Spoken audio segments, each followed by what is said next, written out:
Assalamu alaikum, welcome back to my channel. The topic of today's video is modes of intervention, monitoring and surveillance in public health nutrition. Public health nutrition, the application of nutrition and public health principles. इसमें basically nutrition और public health principles को apply करना है to design programmes design करने के लिए, systems develop करने के लिए, पॉलिसीज़ बनाने के लिए एंड इन्वायरमेंट्स मींस अपने इन्वायरमेंट में चेंजेस लाने के लिए। अब इसका मकसद क्या है? इसका मकसद पॉपुलेशन की हेल्थ को इम्प्रूव करना और उनकी हेल्थ को मेंटेन करना है। And it also includes targeted groups. Targeted group से मुराद यहाँ पे कि एक स्पेसिफिक पॉपुलेशन, एक पर्टिकुलर पॉपुलेशन की हेल्थ प्रॉब्लम्स के साथ टैकल करना है। नेक्स्ट हम ये फ्लोशीट डायग्राम में देख सकते हैं कि इसको 3 कैटेगरीज में डिवाइड किया गया है। First one is the assessment, second one is the analysis and third one is the action. First of all आपको लोगों को असेस करना होगा, उनकी प्रॉब्लम्स को, उनकी ज़रूरियात को। अब असेसमेंट का प्रोसेस ऐसे होगा कि you have to look at the past और current intakes of nutrients from food by individual or a group of individuals to determine their nutritional status. In short, आपको लोगों का nutritional status determine करना है। And next is the determinant analysis. इस process में you have to identify the problem and analyze the cause of the specific population nutrition problem. आपको इस process में basically cause को find out करना है। And next one is the explore strategy option. इसमें आपको स्ट्रैटेजी बनानी है। फॉर एग्ज़ाम्पल आप कोई पब्लिक हेल्थ पॉलिसी बना सकते हैं, आप इन्वायरमेंटल चेंज कर सकते हैं। इसके अलावा आप सोशल मीडिया के थ्रू मार्केटिंग कर सकते हैं, लाइक फेसबुक के थ्रू, इंस्टाग्राम के थ्रू, यूट्यूब के through. And also you have to educate the people about nutrition. आप वेबिनार्स, सेमिनार्स के थ्रू जो है वो लोगों को एजुकेट कर सकते हैं। And next step is the planning and the prioritisation. इसमें भी सेम यही प्रोसेस है कि आपको प्लानिंग करनी है, आपको डिफरेंट प्लान्स बनाने हैं, डिफरेंट स्ट्रेटजीज़ बनानी है, डिफरेंट पॉलिसीज़ बनानी है। एंड नेक्स्ट स्टेप हमारे पास है इम्प्लीमेंटेशन। इन पॉलिसीज़ को, इन लॉज को आपको नाफिज करवाना है, आपको इन लॉज को लागू करवाना है ताकि लोग इन पे अमल करें। एंड नेक्स्ट हमारे पास स्टेप आ जाता है इवैल्यूएशन। इवैल्यूएशन के प्रोसेस में आपने ये चीज़ देखनी है, आपने इस चीज़ का जायज़ा लेना है कि क्या जो आपने लॉज और पॉलिसीज़ बनाए हैं लोग उस पर अमल दरामद कर रहे हैं या फिर उनसे कितना फ़ायदा हुआ है लोगों का। इस प्रोसेस में आपने ये देखना है। Role of public health nutrition. Public health nutrition का बेसिक रोल या एम ये है कि ओवरऑल न्यूट्रिशन हेल्थ को लोगों में प्रमोट करना है। अब ये हम डिफरेंट वेज से कर सकते हैं, for example through health services, programme development and policy advocacy. Basically इसमें हमें लोगों को गाइड करना है, उनको एजुकेट करना है, उनको इन्फॉर्मेशन प्रोवाइड करनी है एंड रिसोर्सेज प्रोवाइड करने हैं कि वो अपनी हेल्थ को मेंटेन कर सके, अपनी हेल्थ को इम्प्रूव कर सकें। Aims in public health nutrition. To identify the nutrition related public health problems, हमें पब्लिक हेल्थ प्रॉब्लम्स को आइडेंटिफाई करना है जो न्यूट्रिशन से रिलेटेड हैं। ये लोकल लेवल पे भी हो सकती हैं, at regional level, at national level and even at international level. Second step में हमें इन प्रॉब्लम्स का कॉज आइडेंटिफाई करना है। हमें ये देखना है कि कौन सी ऐसी वजह है जिसकी वजह से ये न्यूट्रिशन रिलेटेड प्रॉब्लम हो रही है। And third one is to develop the strategies to deal with these problems. इसके बाद हमें स्ट्रेटजीज़ बनानी है, प्लान्स बनाने हैं, इन प्रॉब्लम्स के साथ डील करना है, to evaluate the impact of the strategies. And इसके बाद हमें लास्ट पे इवैल्यूएशन करनी है। हमें ये चीज़ देखनी है कि क्या जो हमने पॉलिसीज़ और स्ट्रेटजीज़ बनाई हैं क्या उनका क्या हमें फ़ायदा भी हो रहा है या फिर नहीं हो। Intervention, an attempt to intervene or interrupt the usual sequence in the development of disease in man. Intervention में बेसिकली इंसान में बढ़ती हुई बीमारी को रोकने की कोशिश करना है। This may be by the provision of treatment. ये ट्रीटमेंट की मदद से भी हो सकती है। एजुकेशन, आप लोगों को एजुकेट कर सकते हैं। फॉर एग्ज़ाम्पल जिस तरह के अब कोविड में लोगों को एजुकेट किया जाता था कि आप सोशल डिस्टेंसिंग मेंटेन करें, आप मास्क का इस्तेमाल करें, सैनिटाइज़र्स का यूज़ करें, हैंड वॉश करें। इस तरह आप लोगों को इस बीमारी से रिलेटेड एजुकेट कर सकते हैं। And it also includes help और social support. Types of intervention. Common types of intervention includes, there are 4 types of intervention. First one is the screening program.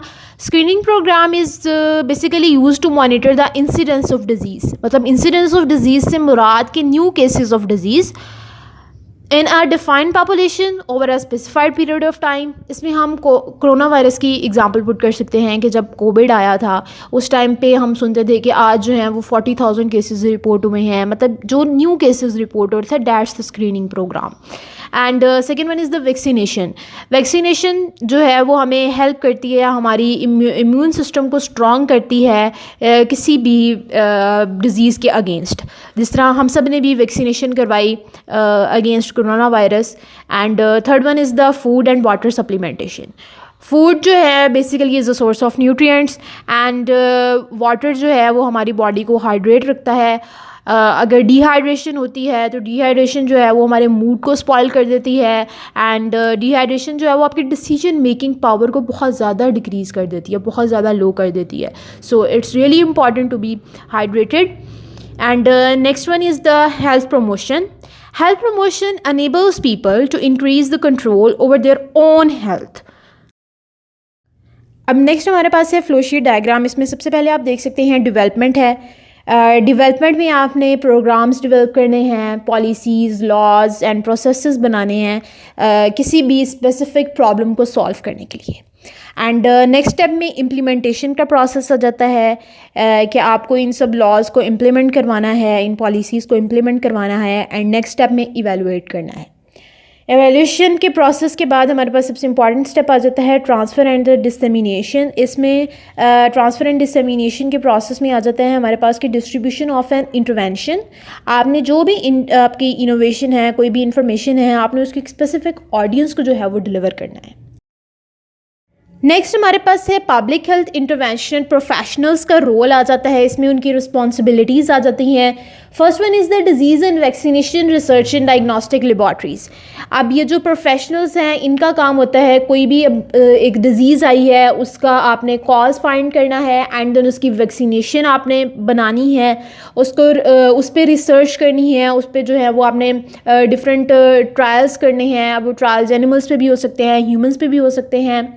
इसके अलावा सेकंड हमारे पास आ जाता है कि आपने कम्युनिटी के लोगों को बताना है, कम्युनिटी के मेंबर्स को आपने टीच करना है कि आप जो है वो न्यूट्रिशियस फूड कैसे ले सकते हैं. एंड आपने उनको गाइड करना है about toxic substances and potential safety hazards. इसमें हमारे पास बायोलॉजिकल भी आ सकते हैं, केमिकल भी, and also the physical hazards. Professionals को एयर और वाटर की क्वालिटी को भी मॉनिटर करना होता है and they have to manage the health care clinics and nursing homes. इसके अलावा उनको किसी भी एमरजेंसी सिचुएशन में डील करने के लिए, किसी भी डिज़ास्टर सिचुएशन में कोई भी स्ट्रेटजी बनाने के लिए उनको जो है वो एमरजेंसी स्पेशलिस्ट के साथ काम करना पड़ता है ताकि वो उनसे सीख सकें. एंड लास्ट स्टेप में drafting policies for community assist to basic health care services. Community के जो है वो basic health care services provide करना है. Public health nutrition surveillance. Public health nutrition surveillance में हमें डाटा कलेक्ट करना है एंड नेक्स्ट उसका एनालिसिस करना है and interpretation of data means उसका हमें कंक्लूजन निकालना है. एंड नेक्स्ट स्टेप में डिसेमिनेशन. ये सारे कंक्लूजन निकालने के बाद हमें उस इंडिविजुअल को इंफॉर्मेशन प्रोवाइड करनी है, उसको हमें वो रिसोर्सेज प्रोवाइड करने हैं ताकि वो उस डिज़ीज़ को प्रिवेंट कर सके या फिर उस डिज़ीज़ को कंट्रोल कर सके. Types of surveillance. First one is the electronic surveillance. Electronic surveillance is most used tool during an investigation. Basically electronic surveillance is the monitoring through variety of devices. इसमें electronic devices use होती हैं such as CCTV camera and other devices जिससे हम monitor कर सकें. And next one is the interviews. Interviews जो है वो अब ये सिलसिला काफ़ी कम हो गया है लेकिन ये इन्वेस्टिगेशन में मेन रोल प्ले करता था. And next one is the observation. You can gather a lot of information just by observing someone. आप किसी को ऑब्जर्व करके काफ़ी इंफॉर्मेशन गैदर कर सकते हैं. फॉर एग्ज़ाम्पल अगर आप एक बच्चे की फ़िज़िकल अपीयरेंस देखें, उसका आइज़ का कलर देखें, उसका हेयर का कलर देखें, उसके नेल्स देखें, यू कैन फाइंड आउट कि ये माल नरिश है या फिर ये हेल्दी बच्चा है. आप उसको ऑब्ज़र्व करके पता लगा सकते हैं. नेक्स्ट हमारे पास ये फ्लो शीट डायग्राम है। फर्स्ट हमारे पास इसमें है nutrition research, nutrition policy making and nutrition monitoring. अब रिसर्च के लिए जो है हमें वो डिसीजन मेकिंग के लिए ऑब्वियसली डाटा रिक्वायर्ड होता है। ये सब इंफॉर्मेशन हम पॉपुलेशन से कलेक्ट करते हैं, उनका न्यूट्रिशनल स्टेटस देखते हैं कि वो एट हाई न्यूट्रिशन रिस्क है या लो न्यूट्रिशन रिस्क हैं। इसके बाद हम पॉलिसी मेकिंग करते हैं to improve the nutritional status of people. And next step में हम न्यूट्रिशन मॉनिटरिंग करते हैं कि हम देखते हैं कि कितनी प्रोग्रेस हुई है हमारी न्यूट्रिशन इंटरवेंशन से। Components of surveillance. There are four basic components of surveillance. First one is the collection. इसमें आपने पॉपुलेशन से डाटा कलेक्ट करना है। Second one is the analysis, आपने उस डाटा का एनालिसिस करना है। जो भी डिजीज़ है स्पेसिफिक आपने उसका कॉज फाइंड करना है। थर्ड वन इज़ द डिसैमिनेशन, आपने इन्फॉर्मेशन को डिलीवर करना है लोगों तक या फिर रिसोर्सेज प्रोवाइड करने हैं। And last one is the response. Activities in public health nutrition surveillance. Public health nutrition surveillance is the continuous and systematic data. Second one is the collection. Third one is the analysis. Fourth one is interpretation and dissemination regarding diseases or other health related events that present a potential threat to public health security. Next हमारे पास flow sheet diagram है जिसमें सबसे पहले हमारे पास assessment का process है, next हमारे पास analysis है एंड नेक्स्ट हमारे पास है एक्शन। असेसमेंट के प्रोसेस में आपने न्यूट्रिशनल सिचुएशन देखनी है, आपने उनकी न्यूट्रिशन रिलेटेड हेल्थ प्रॉब्लम्स देखनी है। उसके बाद आपने उसका एनालिसिस करना है, आपने उस न्यूट्रिशन रिलेटेड प्रॉब्लम का कॉज फाइंड करना है एंड लास्ट पे हमारे पास एक्शन का प्रोसेस आता है जो कि बेस करता है एनालिसिस के प्रोसेस के ऊपर and also on the reliable resources. Core functions of public health surveillance, इसमें हमारे पास पब्लिक हेल्थ सर्विलेंस का स्टेप आ जाता है। नेक्स्ट पॉपुलेशन हेल्थ असेसमेंट आ जाती है, पॉपुलेशन की हेल्थ की असेसमेंट हमने करनी होती है।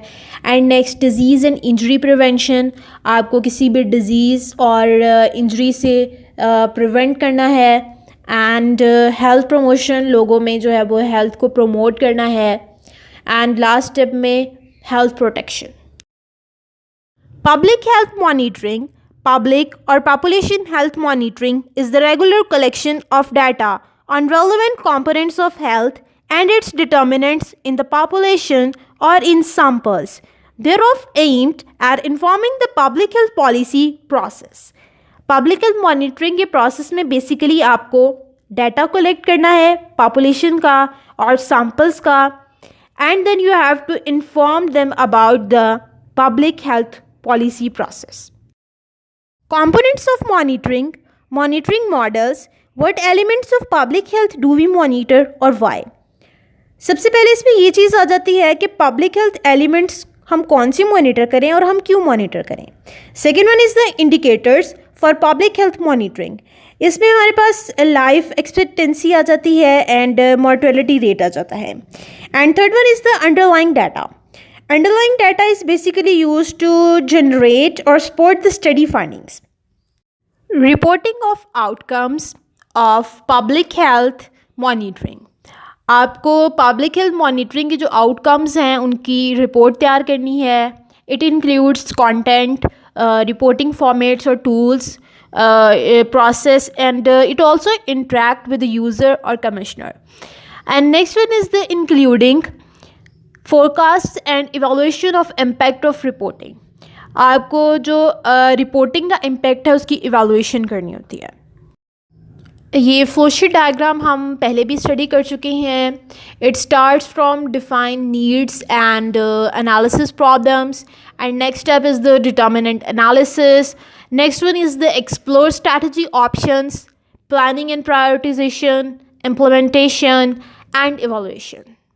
Purpose of public health nutrition, public health nutrition का बेसिक पर्पस ये है कि न्यूट्रिशनल रिस्क जिन सब्जेक्ट्स को है उनको आइडेंटिफाई करना है, न्यूट्रिशन रिलेटेड कॉम्प्लिकेशंस को अवॉइड करना है एंड अंडर न्यूट्रिशन को भी अवॉइड करना है ताकि जो है वो लीन बॉडी मास जो है वो लॉस ना हो and have a long term perspective.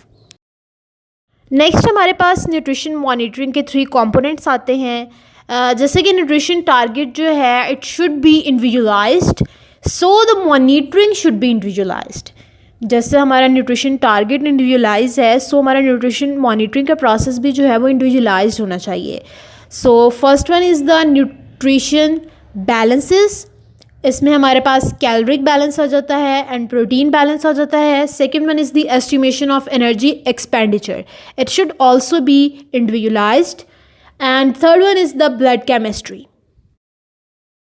Public health monitoring is useless without public health reporting. The major aims of public health reporting are to communicate the state of health of a population.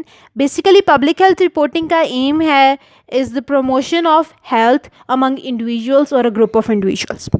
अब next हमारे पास flowsheet diagram है। आप इसमें देख सकते हैं कि nutrition जो है वो डील करती है फूड के साथ, हेल्थ के साथ, केयर के साथ एंड इसमें और भी डिफरेंट फैक्टर्स आ जाते हैं, policies and governance, infrastructure and markets, imports and services, information and communication, financing, house hold resources, socio culture environment. ये सब जो हैं वो न्यूट्रिशन जो है वो इन पे डिपेंड करती है। अगर कोई भी अगर पॉलिसी जो है वो सही नहीं बनी है, उसका सही इम्प्लीमेंट नहीं हुआ है, so you will not be able to get nutritious food. Importance. The importance of the monitoring, evaluation and surveillance within a country. Monitoring a public nutrition program is, अब public nutrition program को आपने monitor करना है। First of all आपने उसकी effectiveness को understand करना है, फिर उसमें जो आपको मसाइल पेश आ रहे हैं, जो प्रॉब्लम्स पेश आ रही हैं, आपको उनको आइडेंटिफाई करना है एंड देन आपको उन प्रॉब्लम्स से वर्क करना है और आपको अपने प्रोग्राम को इम्प्रूव करना है। मॉनिटरिंग ऑफ न्यूट्रिशनल स्टेटस, हम किसी भी पर्सन का न्यूट्रिशनल स्टेटस फाइंड करने के लिए एंथ्रोपोमेट्रिक मेजरमेंट्स यूज़ करते हैं, जिसमें हमारे पास पर्सन की हाइट होती है, length and weight and BMI which is the body mass index.